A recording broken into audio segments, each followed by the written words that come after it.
So we are now on chapter 11 called Mystery Enemies, and this is after. This is gonna be when whoever Punchy knocked into tells their part of the story. So let's find out who it was. Unknown. Today after the college finished, I ran towards the third floor. My dad was calling me. I ran so fast that I knocked into a girl in a pink floral dress. I thought it was okay because no one saw me or felt me. But her, she was special. I ran quite far but I still heard her. Idiot. Baptiste, can't you see where you're going? I looked back in shock and she was already gone, and I was left dumbstruck as I thought, who was this person and how was she able to feel me? For 500 years, no one's ever felt me or saw me, so how is that this girl felt me? I came here 11 years ago as well, and I saw something that no one has seen before, a love story that made history, but no one will believe it was possible. I was knocked out of my thoughts by my dad's voice, and my sister and my mother gave me a look of worry. I gave them a look of don't worry. I walked towards my house, towards my dad, and he was scary. He had been on this earth for 600 years, and he said some John Rochon stole his lady love. When I asked the name of the girl, he didn't tell me, but today he was very angry by the sounds of it. Roger, you son of an owl, I called you many times, but you never answered me and you never heard me. I found out that from my spies that John Rochon is back in Dehradun to visit family. It makes me laugh that vampires have families.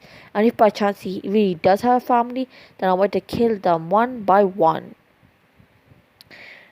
Punchy. After dinner and the talk with grandmom, I went to check on mom, and as usual, she was in her coma. It'd been 18 hours since the doctor put mom in a coma, and it's like dad had forgotten how to breathe. He just sat there watching mom with tears in his eyes. I went to the bedroom to give dad some dinner, but he didn't eat it.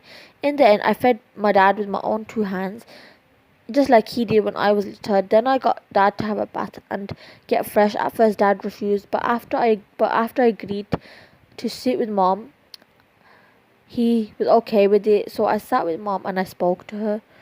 Oh, mom, dad is very sad at your plight. He doesn't want you to leave him alone. He's afraid that you're going to leave him if he lets you go. He has his meetings up here in his room with you on the bed. Dad's going crazy, but grandpa and both my grandfathers don't say anything. Grandma's tried to make dad see sense, but he refuses. Mom, dad really loves you a lot, but I can't see him like this. Please come back to us, mom. Anyway, today's college was good. I had literature with Miss Dasgupta, and she told us that she taught you and dad. She also told us how you two were at each other's throats, but during the Romeo and Juliet play, along with Aunt Punchy and the students, she also saw glimpses of yours and dad's love. She also told us how dad looked at you when you felt like he was scared for you. Then Miss Cole, my history teacher, also told us about you and dad and mom. I sat at the table that had dad's name engraved on it. In a way, I felt more closer to home in that class. Also, after the classes ended, I was going to the car with brother, and some idiot moron person knocked into me. I couldn't see his face, but I knew it was a boy. Idiot. Anyway, good night, mom. Dad is done in the bath. After I spoke to mom, I waited until dad came out of the bath. I had a cup of tea ready for him. Then I kissed dad and mom and went into my room. I lay in bed thinking of that boy who knocked into me.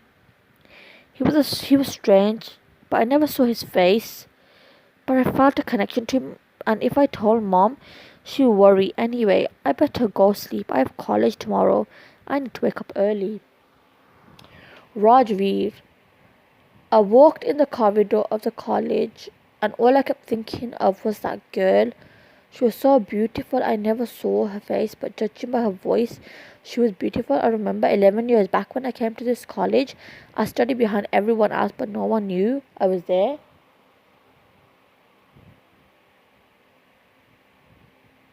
No one knew I was there.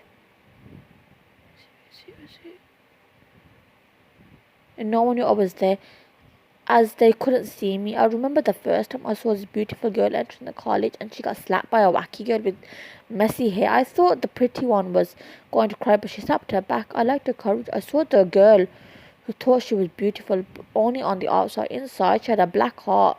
I saw her heart, but the really pretty one's heart was pure. Her and the messy haired girl became friends, best friends.